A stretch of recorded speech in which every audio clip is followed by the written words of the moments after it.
warahmatullahi wabarakatuh. Perkenalkan, kami dari kelompok 2 dengan saya Nabila Alfiani Dia Surya Julianti dengan NIM 214101080004.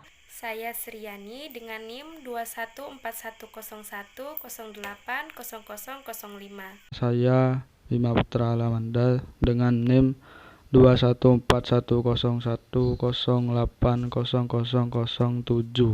Kami akan menjelaskan tentang hakikat manusia dan pengembangannya. Materi yang pertama yaitu tentang hakikat manusia. Hakikat berasal dari bahasa Arab dengan kata dasar hak yang berarti kebenaran yang sesungguhnya atau mendasar. Istilah manusia juga berasal dari bahasa Arab dengan kata dasar man yang berarti manusia. Penggalan yang kedua dengan kata dasar nasi'ah yang berarti pelupa. Jadi manusia adalah orang yang sering lupa dari aturan atau perintah-perintah Tuhan. Sifat hakikat manusia adalah ciri menjadi karakteristik secara prinsipal untuk membedakan manusia dengan makhluk lain seperti hewan. Meskipun secara biologis dalam hal tertentu manusia memiliki kemiripan dengan hewan, ada 8 sifat yang diambil dari paham eksistensialisme untuk membedakan manusia dan hewan. Yang pertama, kemampuan menyadari diri. Yang kedua, kemampuan bereksistensi. Yang ketiga, memiliki kata hati. Yang keempat, memiliki moral. Yang kelima, kemampuan bertanggung jawab. Yang keenam, memiliki rasa kebebasan. Yang ketujuh, kesediaan bertanggung jawab dan menyadari haknya. Yang ke-8, kemampuan untuk menghayati kebahagiaan. Materi yang kedua yaitu pengembangan potensi manusia. Manusia adalah ciptaan Allah yang paling potensial. Berbagai kelengkapan yang dimiliki manusia memberikan kemungkinan baginya untuk meningkatkan kualitas sumber dirinya.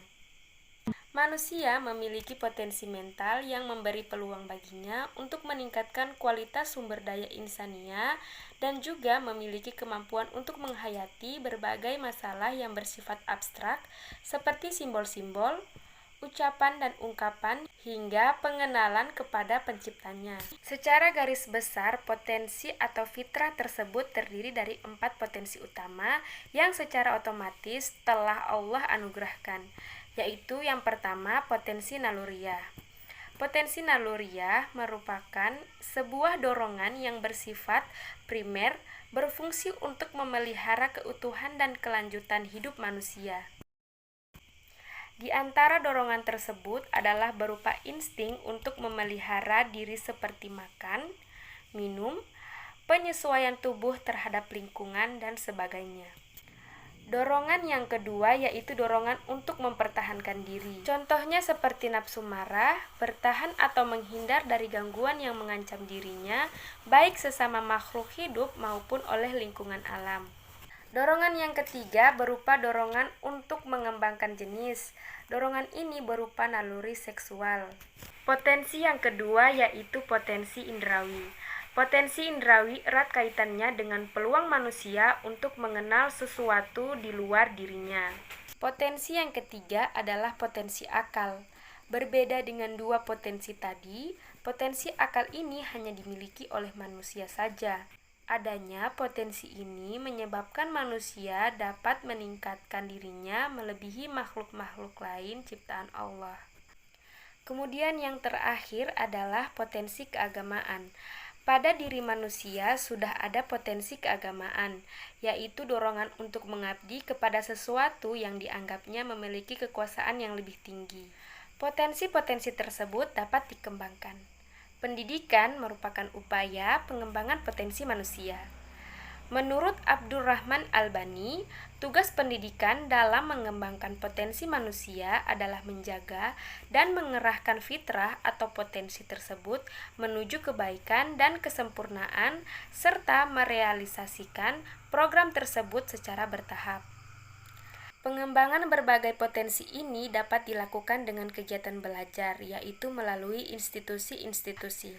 Belajar yang dimaksud tidak harus melalui pendidikan di sekolah saja, tetapi juga dapat dilakukan di luar sekolah, baik dalam keluarga, masyarakat ataupun melalui institusi sosial yang ada, seperti institusi keagamaan, institusi pengetahuan, ekonomi, politik, kebudayaan, keolahragaan, dan media massa.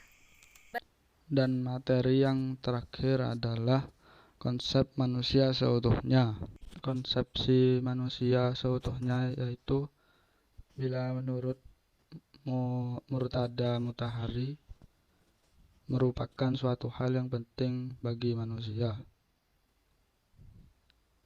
Ya, Mutahari itu adalah seorang Islam Syiah, sehingga banyak hal yang akan diambil dari tokoh mulia Ali alaihissalam. Menurut Murtada Mutahari, seseorang baru dapat dianggap Islam Syiah jika telah mengikuti.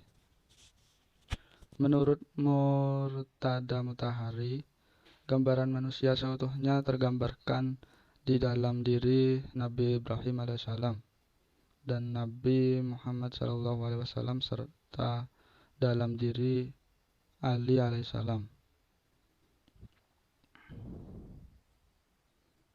Dalam Al-Quran terdapat kata kamil dan ta'am dengan satu lawan kata, yakni nakis, dan arti nakis adalah kurang. Kalau sedangkan kata ta'am dan kamil berarti lengkap. Dapat dikatakan ta'am ketika unsur-unsur untuk membentuk sesuatu yang telah terpenuhi. Sedangkan kamil merupakan sesuatu yang telah utuh atau rampung dalam tingkat atau derajat yang lebih tinggi. Demikian penjelasan dari kami. Apabila ada salah kata, mohon dimaafkan. Wabillahi taufik wal hidayah. Wassalamualaikum warahmatullahi wabarakatuh.